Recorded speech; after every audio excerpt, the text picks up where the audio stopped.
Este video es presentado a manera de investigación. Tocamos este tema con ánimo de comprender la palabra que nos ha sido revelada, no por contienda o polémica. Si quieres sumarte, con un escrito está, eres bienvenido. Por primera vez en la historia, el Papa abre sus puertas para abordar las preguntas y problemas a los que nos enfrentamos. Como un líder cuya fe inspira al mundo. Tengo el gran honor de presentarles al Papa Francisco de la Santa Sede. Buonasera. En un mundo dividido, un líder tiene una misión: unirnos a todos.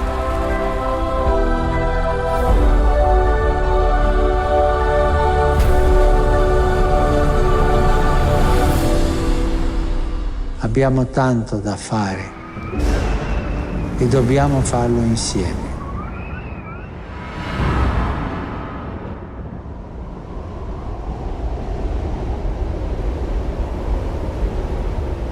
En el capítulo 17 de Apocalipsis se presenta la figura de una bestia espantosa y terrible, con 7 cabezas y 10 cuernos, aclarando en ese mismo capítulo que para poder comprender de qué se trata es necesario tener inteligencia y sutileza.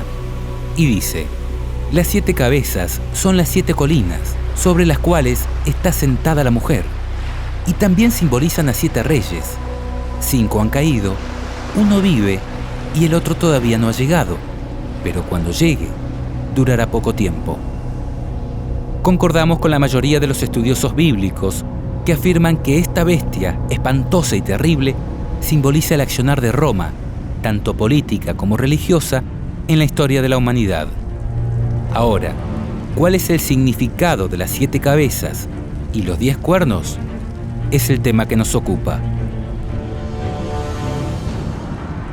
Lo primero que debemos tener en cuenta es que en Apocalipsis 12 y 13 también se presenta el accionar de esta bestia, pero con algunas diferencias.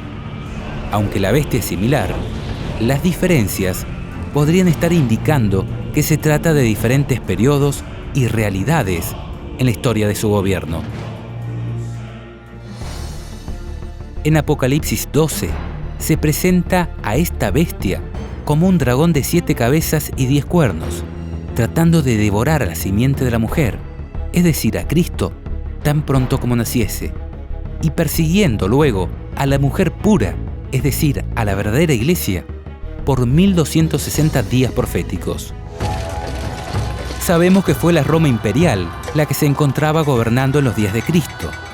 Sin embargo, a través del periodo de persecución, podemos conocer que la profecía se centra en Roma papal, que persiguió a los verdaderos cristianos por 1260 años.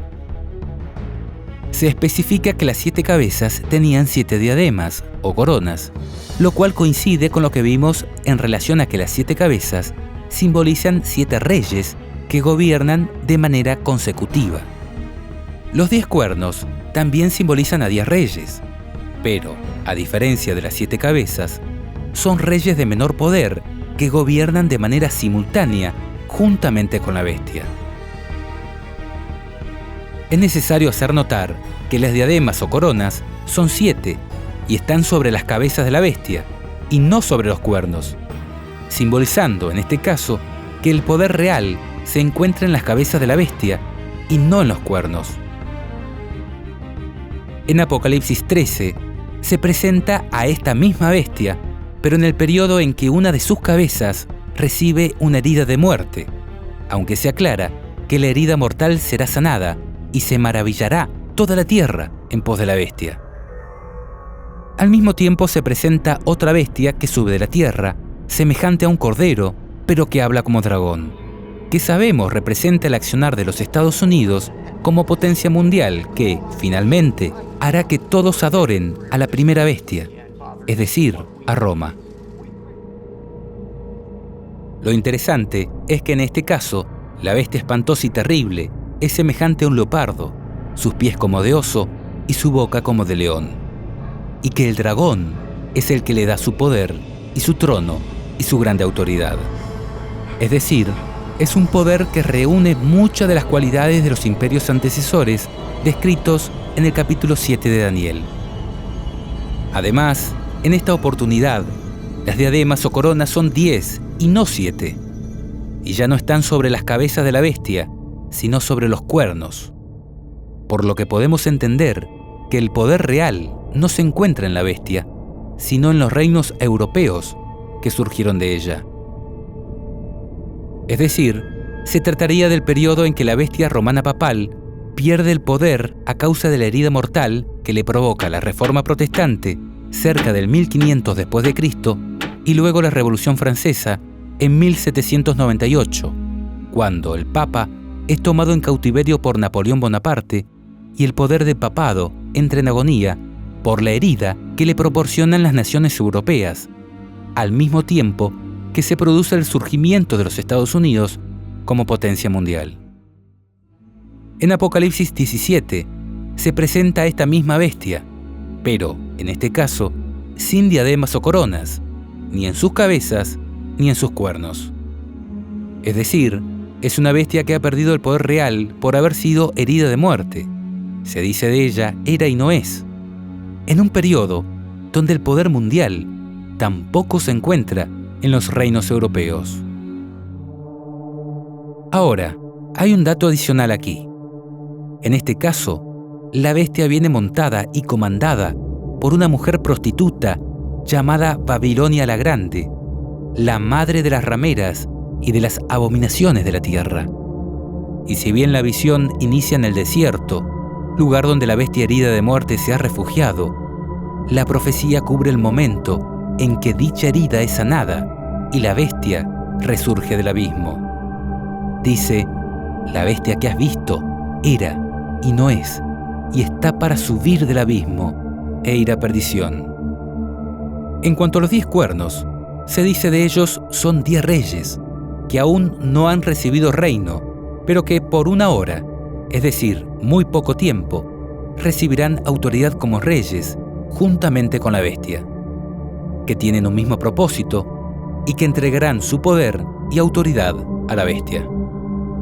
En resumen, a lo largo de Apocalipsis 12, 13 y 17, se estaría presentando a la misma bestia espantosa y terrible, pero en diferentes etapas de gobierno. En Apocalipsis 12, se la presenta desde el momento en que Cristo está por nacer, enfocándose luego en un largo periodo de 1260 días de completo dominio y persecución papal hacia los verdaderos cristianos.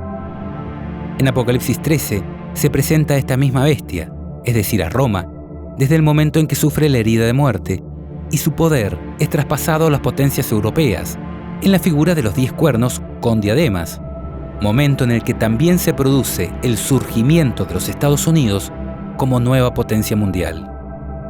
La profecía concluye anticipando que su herida sanará y que resurgirá de la mano de los Estados Unidos para imponer la marca de la bestia a todos los habitantes del mundo. En tanto, Apocalipsis 17 trata específicamente sobre el momento en que la herida de muerte es sanada y la bestia resurge del abismo.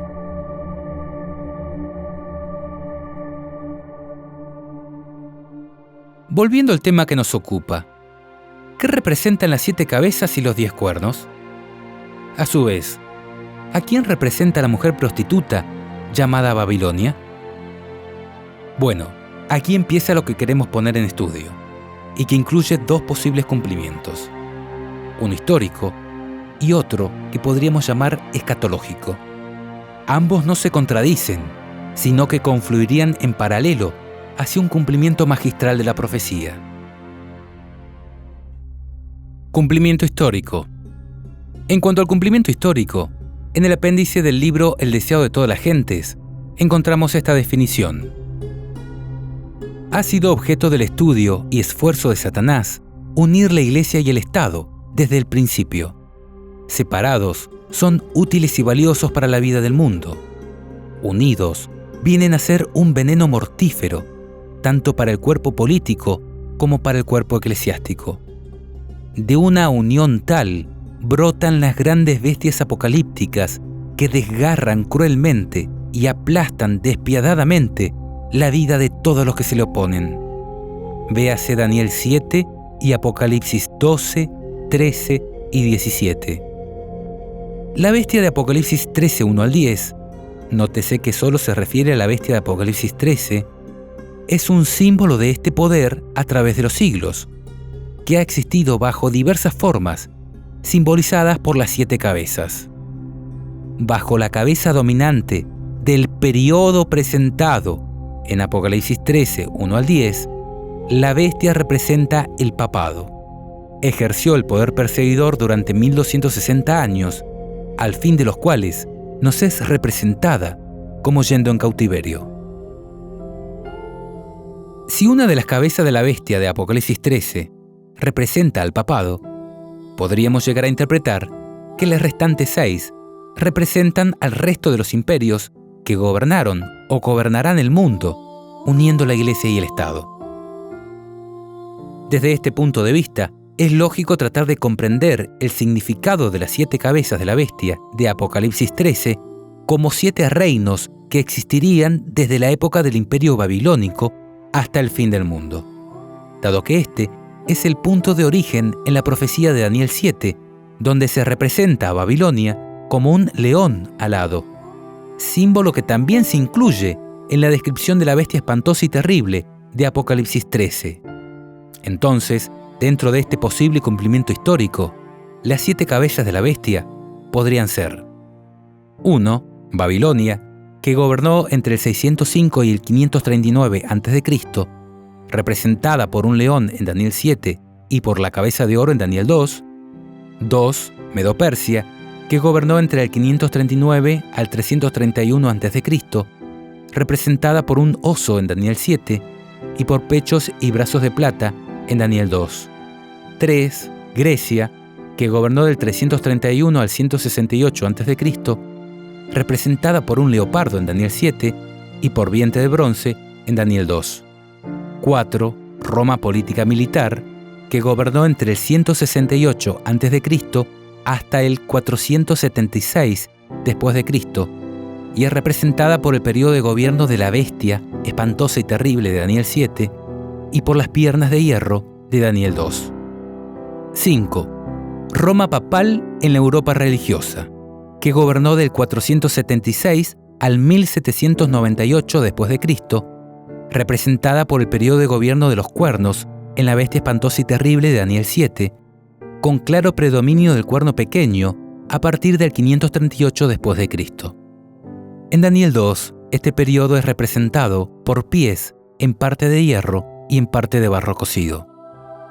6. Secularismo evolucionista, desde 1798 hasta nuestros días. Dado que podríamos entender que el ateísmo y evolucionismo actual también conforman una especie de religión que domina al Estado y se vale de él para imponer sus creencias, por lo que podría estar representado por la 6ª cabeza que aparece en el periodo en que la bestia no es decir, cuando Roma no tiene poder. Es necesario destacar que Estados Unidos no forma parte de la bestia espantosa y terrible, ni de sus cabezas, ni de sus cuernos, sino que es descrito en Apocalipsis 13 como otra bestia que gobierna desde el periodo en que la bestia no es y que terminará hablando como dragón, haciendo que todos adoren a la primera bestia, es decir, a Roma. 7. Gobierno del nuevo orden mundial, a través de la ONU o alguna nueva organización que agrupe todos los gobiernos del mundo, en conjunto con un poder papal que está por recobrar el dominio absoluto del mundo. Es representado en la profecía de Apocalipsis 17 mediante la figura de los 10 cuernos, que simbolizan 10 reyes que aún no han recibido reino, pero que por muy poco tiempo recibirán autoridad juntamente con la bestia. 8. Resurgimiento de la bestia en la figura del 8º. Se produciría cuando todos los reinos del mundo le entreguen el poder total y absoluto al anticristo en la figura del Papa. Según esta interpretación, los 5 reyes o reinos que han caído, según la cuenta de Apocalipsis 17:10, serían Babilonia, Medo-Persia, Grecia, Roma imperial y Roma papal. Y el rey o reino que vive en el periodo en que la bestia no es el secularismo evolucionista, en conjunto con los Estados Unidos, que surge como segunda bestia.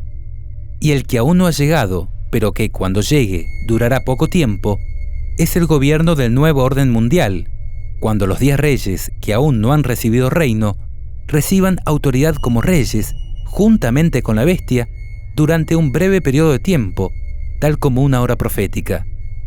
Se dice de ellos, estos tienen un mismo propósito, es decir, actúan en conjunto como un único rey, y que entregarán su poder y su autoridad a la bestia. Es de destacar que el gobierno mundial de los 10 reyes, que aún no han recibido reino, se conformaría en forma conjunta con la bestia, hasta que, luego de un corto periodo de tiempo, estos reyes le entreguen la completa autoridad a la bestia en la figura del octavo, que haría alusión a la toma de poder de la Roma papal cuando termine de curar de su herida mortal.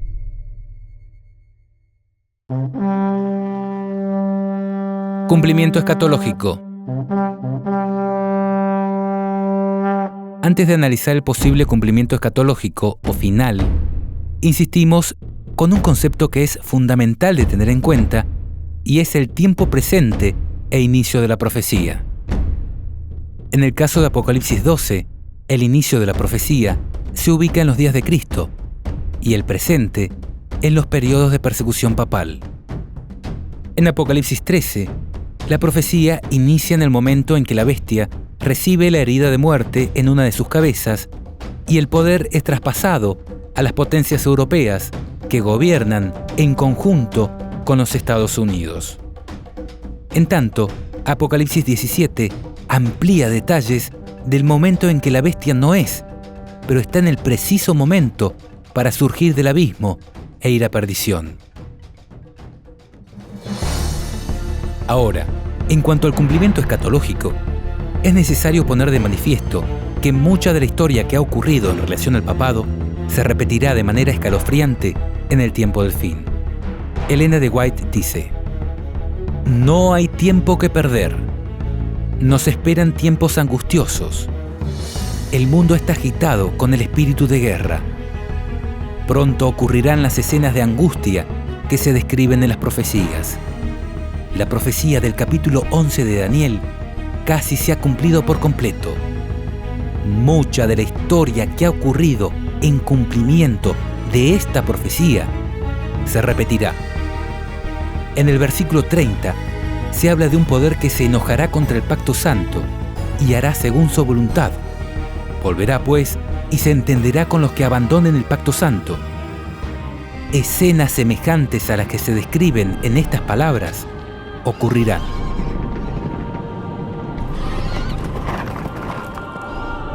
Muchas de las profecías de la Biblia tienen dobles cumplimientos, uno histórico y otro mucho más asombroso y cabal al final de los días.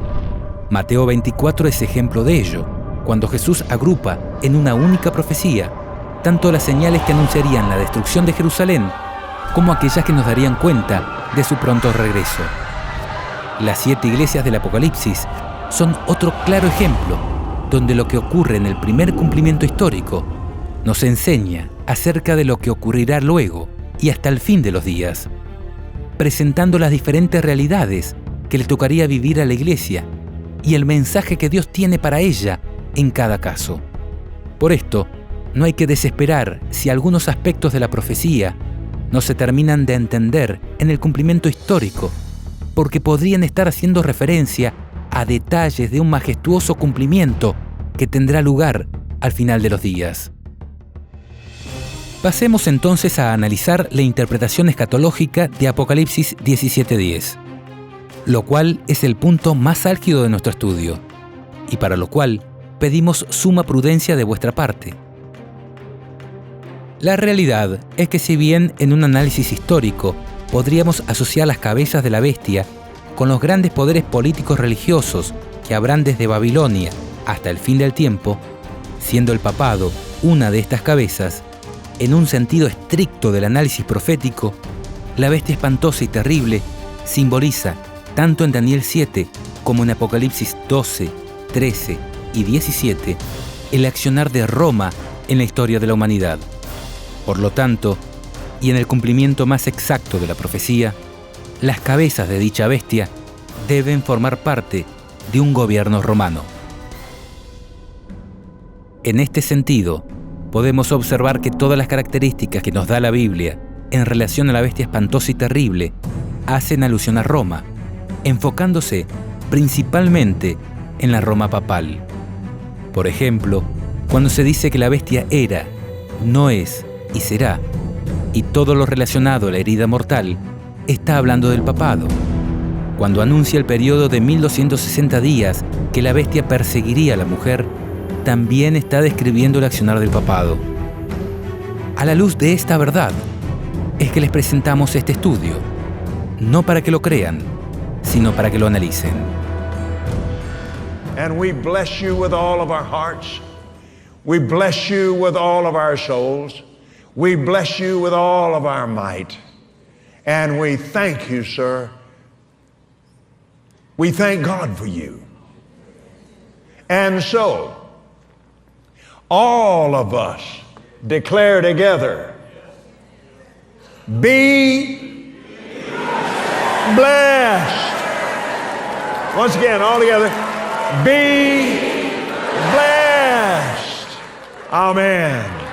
Amen. Amen. Amen. Amen. Amen.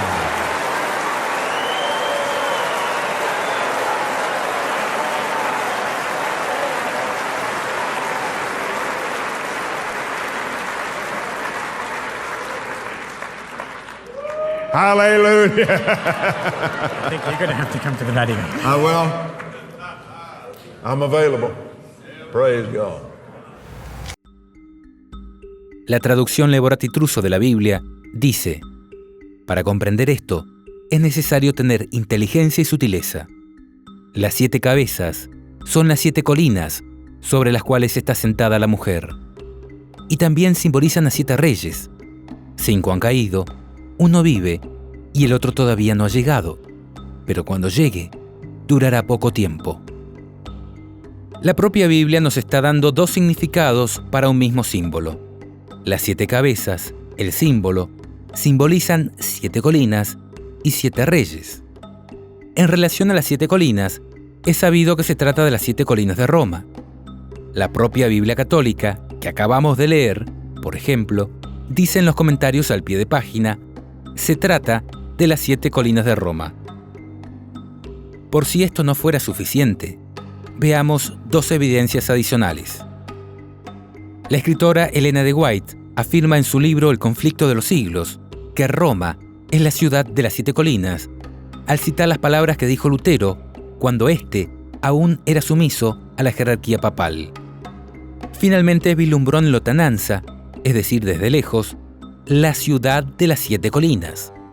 Con profunda emoción cayó de rodillas y levantando las manos hacia el cielo, exclamó: ¡Salve, Roma Santa! Por otro lado, si haces una simple búsqueda en Google, escribiendo Ciudad de las 7 colinas, es claro que Roma es mundialmente conocida como la ciudad de las 7 colinas. Esto confirma, en primer término, que uno de los 2 significados que da la Biblia en relación a las 7 cabezas hace exclusiva referencia a Roma, describiendo el lugar geográfico donde se asienta la mujer. ¿Qué mujer? La mujer ramera que comanda la bestia en Apocalipsis 17. Pero si la bestia espantosa y terrible representa a Roma, ¿a quién simboliza la mujer ramera que comanda la bestia? Apocalipsis dice, en el mismo capítulo 17, la mujer que has visto es la gran ciudad, la que reina sobre los reyes de la tierra.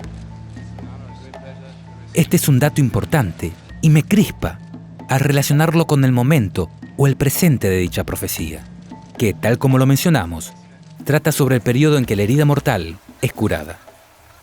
Porque si tomamos el año 1798 como el momento en que el papado sufre la herida de muerte, cuando Napoleón Bonaparte toma en cautiverio al Papa Pío VII y precipita la pérdida de los estados pontificios y el poder temporal de la Iglesia romana, debemos tomar el año 1929 como el momento en que empieza a curar la herida de muerte, cuando Benito Mussolini, a través de los pactos de Letrán, le devuelve parte de los territorios confiscados y reconoce la Santa Sede o Ciudad del Vaticano como Estado independiente. Entonces, si la mujer que comanda la bestia de Apocalipsis 17 es la gran ciudad, la que reina sobre los reyes de la tierra, la profecía podría estar indicando que a través del reconocimiento de la Ciudad del Vaticano como Estado independiente, la bestia recobraría el poder que ejerció en la Edad Oscura. Porque si tomamos en cuenta que desde que se les reconoce la soberanía y autonomía a la Ciudad del Vaticano, ciudad que actualmente reina sobre los reyes de la tierra, los papas, que hasta el momento eran obispos de Roma, ahora, y solo ahora, una vez reconocida la Ciudad del Vaticano como Estado independiente, los papas se transforman en reyes del Vaticano, sin que nadie pueda juzgarlos, independientemente de lo que hagan. Los tribunales de los demás estados deben reconocer la soberanía del Estado del Vaticano y no entrometerse. Y dentro de este, el mismo Papa es el juez supremo, considerado infalible y de imposible juzgamiento humano, por ser, según ellos, el representante de Dios en la tierra. ¿Vas notando cómo todos los cabos parecen unirse? Porque aunque el nombre de esta mujer puede aplicarse también a aquellas confesiones religiosas que salieron de Roma, pero que han seguido sus mismos métodos y enseñanzas, Babilonia hace referencia de manera directa a Roma papal. Elena de White dice en relación a esto: la mujer Babilonia de Apocalipsis 17 está descrita como vestida de púrpura y escarlata, y adornada de oro y piedras preciosas y perlas, teniendo en su mano un cáliz de oro, lleno de abominaciones, es decir, las inmundicias de sus fornicaciones. Y en su frente tenía un nombre escrito: Misterio, Babilonia la Grande, Madre de las Rameras. El profeta dice: vi a aquella mujer embriagada de la sangre de los santos y de la sangre de los mártires de Jesús. Se declara además que Babilonia es aquella gran ciudad, la que tiene el imperio sobre los reyes de la tierra. La potencia que por tantos siglos dominó con despotismo sobre los monarcas de la cristiandad es Roma. La púrpura y la escarlata, el oro y las piedras preciosas y las perlas describen como a lo vivo la magnificencia y la pompa más que reales de que hacía gala la arrogante sede romana. Y de ninguna otra potencia se podría decir con más propiedad que estaba embriagada de la sangre de los santos que de aquella iglesia que ha perseguido tan cruelmente a los discípulos de Cristo. Pasando en limpio, lo que estamos tratando de demostrar es que hay clara evidencia que demostraría que las 7 cabezas de la bestia pertenecen o están ligadas a Roma. Ahora, si de acuerdo a la Biblia, las 7 cabezas, además de simbolizar las 7 colinas de Roma, hacen referencia a 7 reyes, ¿quiénes son estos? Pues en esta interpretación escatológica representan 7 papas reyes que iban a existir desde el momento en que empieza la profecía, es decir, desde 1929, cuando, por los tratados de Letrán, se comienza a curar la herida mortal y el Papa es considerado por primera vez rey de aquel nuevo estado de 44 hectáreas, que la Biblia describe como la gran ciudad que reina sobre los reyes de la tierra.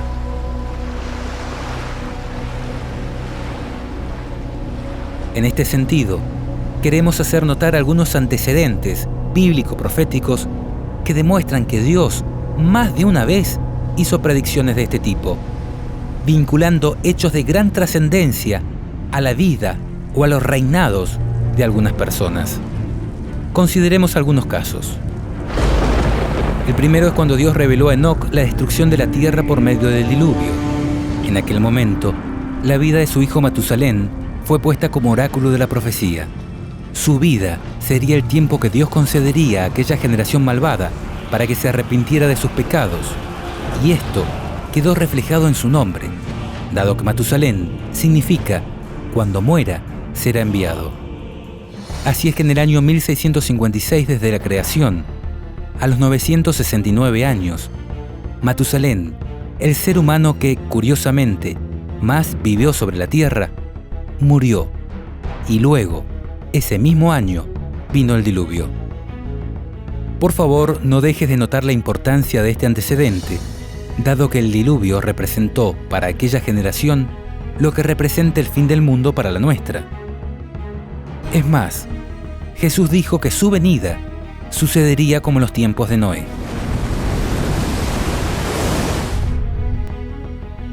Un segundo ejemplo lo encontramos en la profecía de Daniel 2, cuando Daniel revela a Nabucodonosor que él era representado por la cabeza de oro. Dice el texto: Tú, oh rey, eres rey de reyes, porque el Dios del cielo te ha dado reino, poder, fuerza y majestad.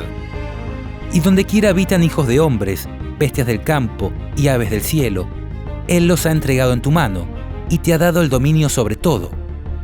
Tú eres aquella cabeza de oro. También en la profecía de Daniel 7 aparece otra bestia semejante a un leopardo que tenía 4 cabezas. El leopardo, según el método de interpretación bíblica histórico-gramatical, representa a Grecia, y las 4 cabezas a Casandro, Lisímaco, Seleuco y Ptolomeo. 4 de los generales de Alejandro Magno que se repartieron el poder luego de su temprana muerte. En este sentido, notemos que además de este antecedente, donde las cabezas de una bestia representan a personas específicas que tomarían el poder, notemos que la bestia de Apocalipsis 13 también se parece en parte a un leopardo, por lo que no sería descabellado pensar que sus cabezas también simbolizaran el accionar de personas específicas en la historia de su gobierno. Además, en Daniel 8 se profetiza sobre Alejandro Magno, diciendo: El macho cabrío es el rey de Grecia, y el cuerno grande que tenía entre sus ojos es el rey primero. Dándose aún más detalles en la profecía del capítulo 11, cuando dice: Se levantará luego un rey valiente, el cual dominará con gran poder y hará su voluntad.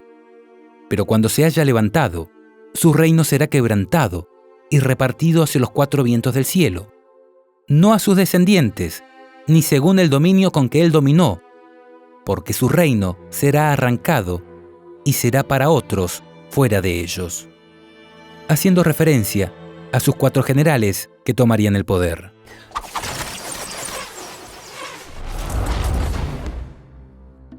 Otro caso se encuentra en la profecía de Daniel 11, cuando dice: Y ahora yo te mostraré la verdad.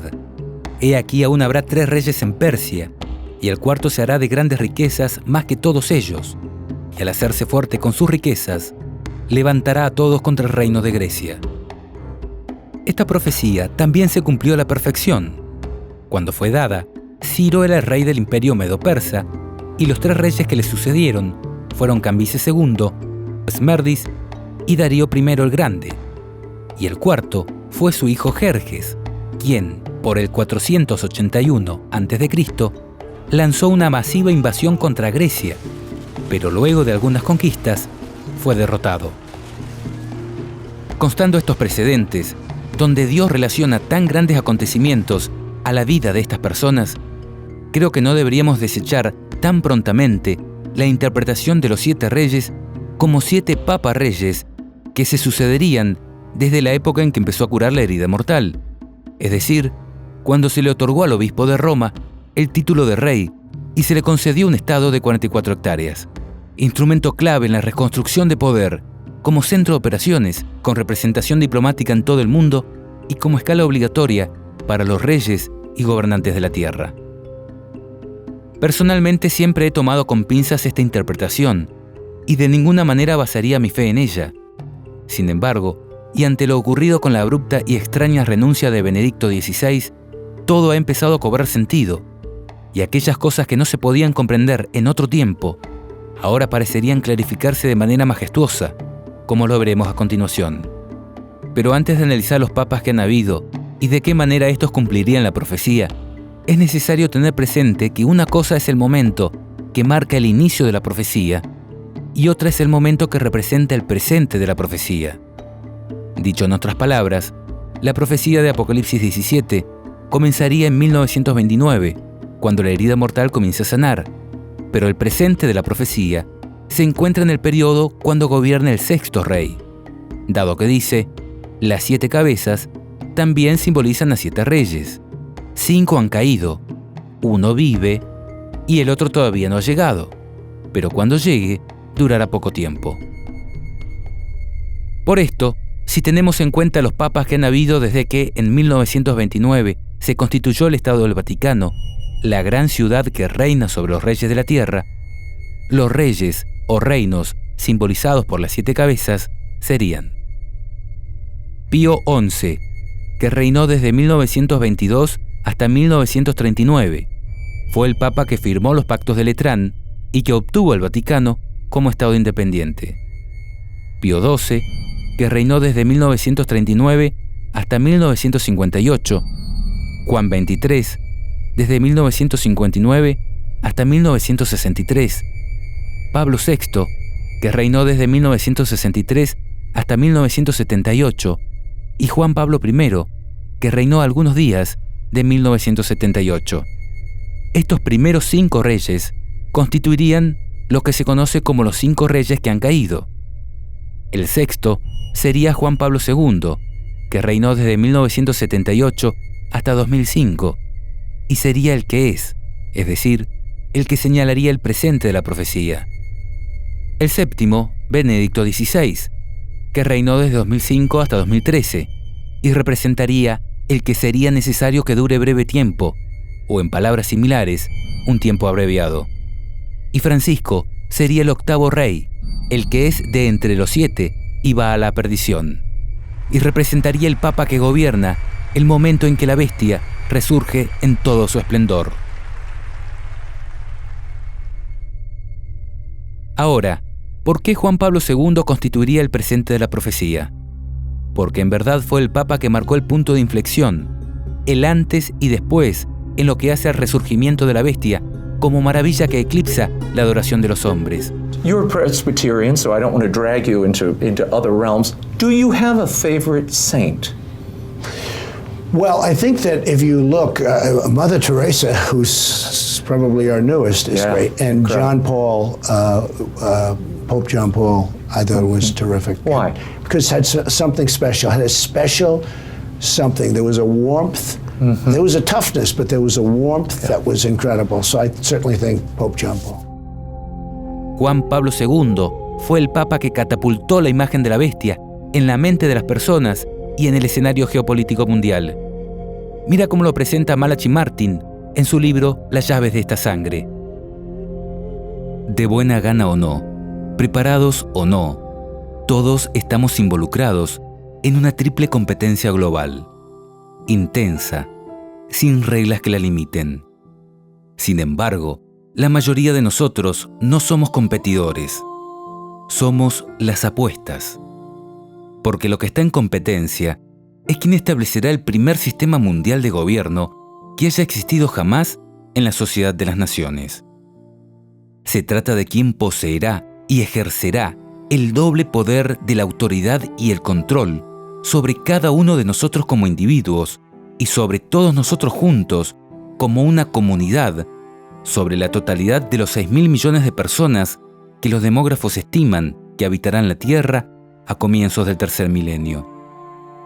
La competencia es intensa porque, ahora que se ha iniciado, no hay forma de revertirla ni detenerla. De hecho, no es demasiado decir que el propósito deliberado del pontificado de Juan Pablo, la máquina que impulsa su gran política papal y que determina sus estrategias día a día, año a año, es salir victorioso de esa competencia que ahora ya se ha iniciado. Porque es un hecho que las apuestas que ha colocado Juan Pablo en la arena del enfrentamiento geopolítico lo incluyen todo. A él mismo, su persona papal, el antiguo oficio apostólico que ahora encarna y toda su Iglesia universal, tanto como una organización institucional sin paralelo en el mundo, cuanto como un cuerpo de creyentes unidos por un lazo de comunión mística. En este nuevo libro, oportuno y sugestivo, Malachi Martin, eminente teólogo, experto en Iglesia Católica, ex jesuita y profesor del Instituto Bíblico Pontificio del Vaticano, autor del bestseller Los Jesuitas, revela la historia desconocida que hay detrás del papel del Vaticano en el colapso de la cortina de hierro, así como la trascendental evaluación que hace el Papa Juan Pablo II de la triple competencia que se está desarrollando ahora en las potencias globales: la Unión Soviética, bajo Mikhail Gorbachev, las naciones capitalistas del Occidente y la propia Iglesia Romana Universal del Papa. Una carrera sin tregua, contra el tiempo y entre sí, para establecer, mantener y controlar el primer gobierno mundial que haya existido jamás sobre la faz de la Tierra. Desde el primer momento de su pontificado, fue el propósito de Juan Pablo II liberar al papado de la camisa de fuerza de la inactividad que le habían impuesto las principales potencias seculares durante 200 años. En suma, el propósito de Juan Pablo fue abrir las compuertas del cambio geopolítico. Martin detalla la evaluación que hace el Papa de las fortalezas y debilidades de los planes geopolíticos del Este y del Occidente, y la grave deficiencia que Juan Pablo insiste que ya ha condenado al fracaso los planes de las superpotencias. Y Martin revela el propio proyecto del Papa Juan Pablo de una estructura genuinamente geopolítica, un gobierno mundial que sea al mismo tiempo viable y humanamente aceptable. Para algunos, el aspecto más intimidante de la política de Juan Pablo, y quizá el más esperanzador para otros, es que a pesar de todos sus éxitos como líder en los asuntos mundiales, ha preferido presidir serenamente el rápido deterioro de su propia base de poder, la Iglesia Católica Romana, que se está desmoronando ante sus ojos. A pesar de las advertencias de sus consejeros más íntimos, no está dispuesto ni siquiera a tratar de detenerlo. Sin embargo, ahora más que nunca, sigue estando convencido de haber comenzado un movimiento que no se puede contener, porque él insiste que la fuerza de sus propios planes está garantizada por las llaves de su autoridad como vicario terreno de Dios. Además de la significatividad histórica del pontificado de Juan Pablo II en el resurgimiento de la Iglesia romana en la geopolítica mundial, este Papa también recibió una herida de muerte, algo que causó conmoción mundial y que al curar de ella lo catapultó victorioso al escenario geopolítico mundial. Estamos viendo algunas escenas de cuando el 13 de mayo de 1981, Juan Pablo II, el sexto Papa Rey del Estado del Vaticano, sufrió una herida de muerte al recibir un disparo del turco Mehmet Ali.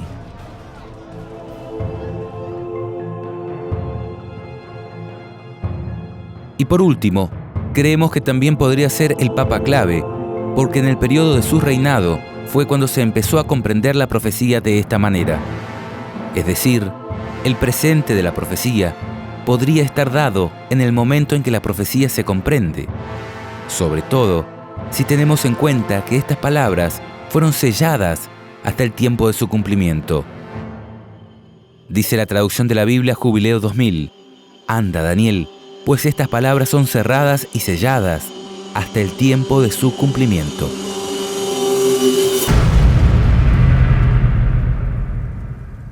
Ahora, ¿qué decir en cuanto al séptimo rey? Aquel que sería necesario dure breve tiempo. Lo que sucedió con Benedicto XVI y su precipitada renuncia, ¿no cumple la profecía a la perfección? ¿No fue acaso necesario que se le acorte su mandato y que se coloque otra persona como cabeza visible de la Iglesia romana por diversas causas? Cambio de la imagen papal por un rostro más amigable y popular, intento de tapar los escándalos morales de toda índole desde las máximas esferas de poder de esta Iglesia. No sé, desconocemos cuáles han sido todas las causas por las cuales fue necesario acortar el mandato de Benedicto XVI. Pero lo cierto es que en esta parte, la profecía también se cumpliría a la perfección. ¿Y qué decir en cuanto al octavo, el que es de entre los 7 y va a la perdición? Aquí la Biblia anticipó que el octavo rey o reino surgiría de entre los 7, pues el reinado de Francisco ha surgido dentro del reinado de Benedicto XVI. De hecho, los propios analistas papales ven 2 papas y no 1 gobernando la Iglesia romana. Consideremos, por ejemplo, esta publicación de la Agencia Católica de Noticias Así Prensa. Consideraciones eclesiológicas acerca de la simultaneidad de un papa reinante con un papa emérito. Monseñor George Gainswine, prefecto de la Casa Pontificia, el 20 de mayo tuvo una intervención en la presentación de un libro acerca del pontificado de Benedicto XVI. En esa intervención, dijo unas pocas frases que dieron la vuelta al mundo eclesiástico, afirmando que el Papa Benedicto no ha abandonado el ministerio de Pedro, y hablando de un papado en el que hay un miembro activo y un miembro contemplativo. No oculto que, en un primer momento, tuve una impresión de desagrado hacia sus palabras. ¿Cómo era posible que el prefecto de la Casa Pontificia difuminara la nitidez de una renuncia pontificia, una cuestión canónica de gravísima trascendencia para la vida de la Iglesia? Pero en los días siguientes seguí reflexionando sobre el tema y me di cuenta que Monseñor Gainswine había abierto un apasionante tema eclesiológico totalmente nuevo, nunca tratado antes con la hondura que merecía. Después de darle muchas vueltas a este asunto, me encontré que del desagrado pasé a suscribir enteramente las palabras del prefecto de la Casa Pontificia. Personalmente, cuando me enteré de la renuncia de Benedicto XVI, empecé a considerar este posible cumplimiento escatológico con mayor atención. Había escuchado personas que hablaban del tema desde la época que reinaba el Papa Juan Pablo II, pero ahora, en mi interior, dije, si esto es como parece, si mi paisano Jorge Bergoglio, actual Papa Francisco, es quien se describe como el octavo rey, entonces veré con mis propios ojos el resurgir de la bestia. Y pensé, si bajo el pontificado de Francisco se empieza a producir la toma de poder de la Iglesia romana, si puedo ver que los reyes del mundo le entregan su poder postrándose ante su autoridad, no me quedaré callado. Y saben, no he visto otra cosa que eso. Grazie.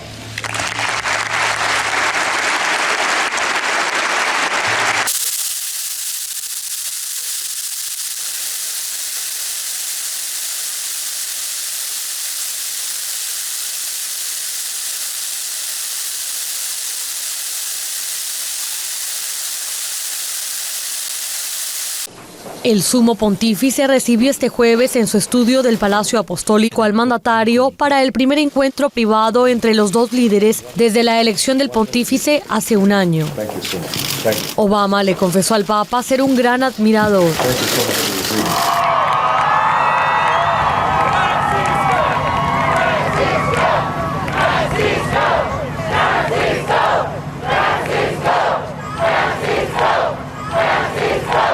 Vemos un ejemplo viviente de las enseñanzas de Jesús, un líder cuya autoridad moral se produjo no solo por las palabras, sino también por los hechos.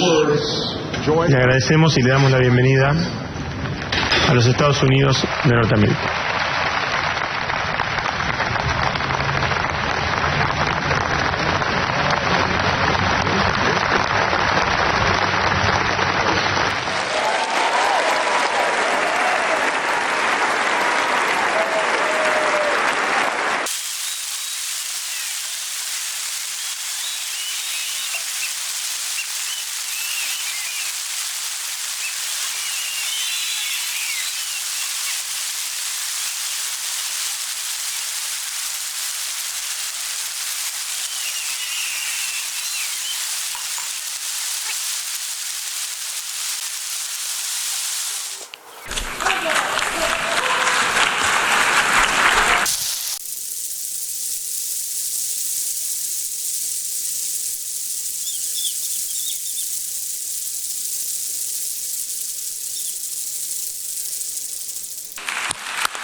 Que Dios los bendiga a todos.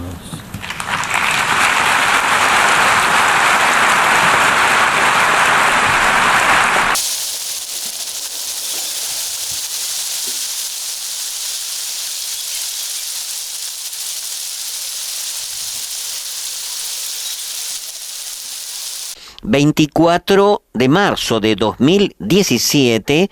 Papa Francisco recibe en audiencia a 27 jefes de Estado y de Gobierno de la Unión Europea. Se trata del 60 aniversario de la firma de los Tratados de Roma. Así es, padre, se trata de unos tratados muy importantes que dieron comienzo al origen de lo que hoy conocemos como la Unión Europea. Hoy estamos reunidas las tres instituciones de la Unión Europea, junto a los jefes de Estado y de Gobierno, como símbolo de la unidad, para celebrar los 60 años de nuestro proyecto común. Mañana firmaremos un documento solemne para afirmar las razones de seguir juntos, único modo de poder enfrentar los grandes desafíos de hoy. Es desde aquí que podemos proyectarnos al mundo con prudencia y autoridad. Ha sido entonces Antonio Tajani, presidente del Parlamento Europeo, que saluda a Papa Francisco. Roma, con su vocación de universalidad, es el símbolo de esa experiencia y por eso fue elegida como el lugar de la firma de los tratados. Porque aquí se sentaron las bases políticas, jurídicas y sociales de nuestra civilización. Es oportuno tener presente que Europa es una familia de pueblos y como en toda la buena familia existen susceptibilidades diferentes, pero todos podrán crecer en la medida en la que estén unidos. Penso che l'Europa merite di essere costruita. Grazie.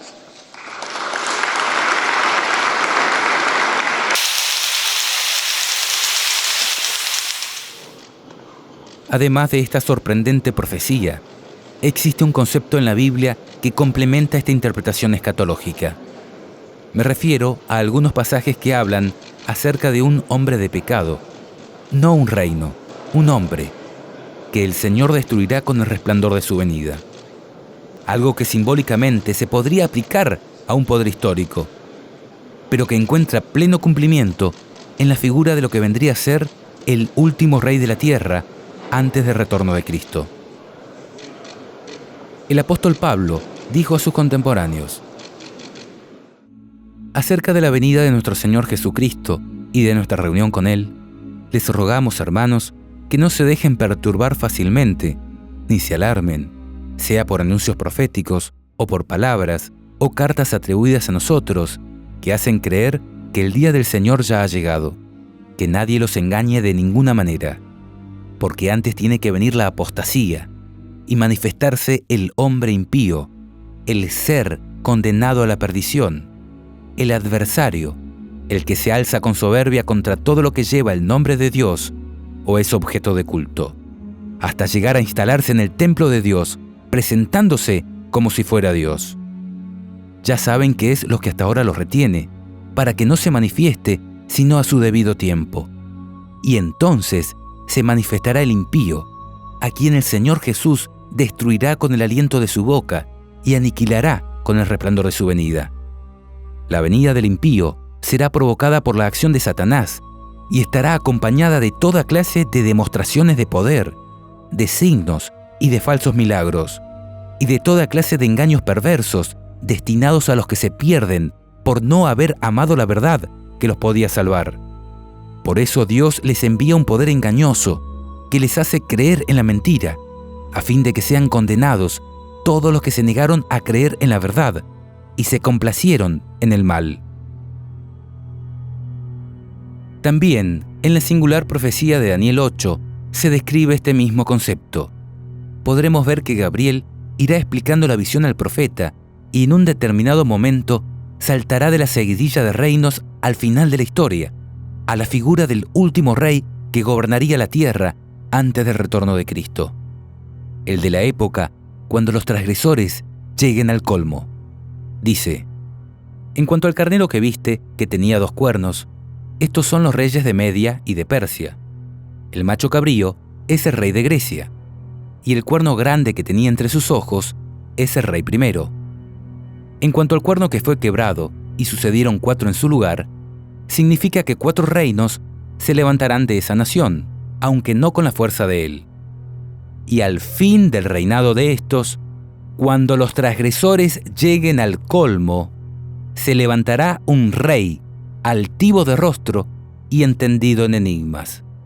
Y su poder se fortalecerá, mas no con fuerza propia, y causará grandes ruinas, y prosperará, y hará arbitrariamente, y destruirá a los fuertes y al pueblo de los santos. Con su sagacidad hará prosperar el engaño en su mano, y su corazón se engrandecerá, y sin aviso destruirá a muchos, y se levantará contra el príncipe de los príncipes, pero será quebrantado, aunque no por mano humana. La visión de las tardes y mañanas que se te ha referido es verdadera, y tú guarda la visión, porque es para muchos días. Si bien podemos reconocer que todo esto podría aplicarse al papado en su conjunto, es notable la aplicación específica que podría estar dándose al final de los días con el reinado de Francisco. 5 veces se le repite a Daniel con diferentes palabras que eso era para el tiempo del fin, para el tiempo cuando los transgresores lleguen al colmo. Tengo el gran honor de presentarles al Papa Francisco de la Santa Sede. Buonasera. No voy a hablar de la suegra. En un mundo dividido, saber escuchar. Un líder tiene una misión: unirnos a todos.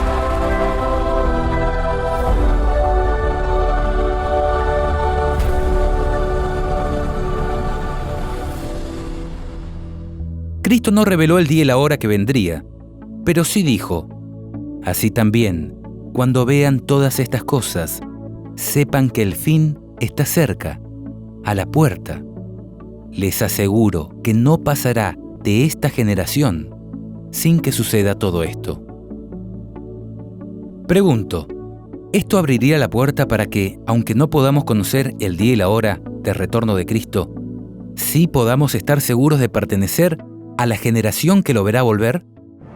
¿Podría la generación final distinguir con nombre y apellido al hombre impío, el ser condenado a la perdición, el adversario, el que se alza con soberbia contra todo lo que lleva el nombre de Dios o es objeto de culto, hasta llegar a instalarse en el templo de Dios, presentándose como si fuera Dios? A quien el Señor Jesús destruirá con el aliento de su boca y aniquilará con el resplandor de su venida. ¿Podríamos llegar a conocer que estamos en la última generación por tener la certeza de que no habrá más reyes en Babilonia? Observa el nivel de detalle que encontramos en Apocalipsis 17, cuando habla del color con que se vestirían los principales dirigentes de la iglesia romana, el símbolo de engaño que portarían en su mano, la riqueza que ostentarían a través de sus joyas, el lugar geográfico donde tendría asiento su gobierno. Y respóndeme, ¿qué interpretación encaja más en este contexto específico? ¿La histórica o la escatológica? ¿La que haría referencia a imperios antiguos o a esta que te anuncia la generación en que se producirá el resurgimiento de la bestia a través de la toma de poder papal y la imposición de la marca de la bestia? ¿Cuál de estas 2 interpretaciones te ayudaría a superar mejor la gran tribulación de los últimos días? Queremos volver a aclarar, no estamos haciendo afirmaciones, estamos poniendo un tema sobre la mesa para estudiarlo. No es nuestra intención generar sensacionalismos ni apresuramientos en tomas de decisiones por conveniencia o miedo, sino más bien que tomemos conciencia que, tal como lo dijo Elena, no tenemos tiempo que perder. Nuestro deseo es que puedas consagrarte a tu Dios cada mañana y vivir cada día como si fuera el último en que podrás servirle. Porque la oportunidad está pasando. ¿Y vos? ¿Qué estás haciendo?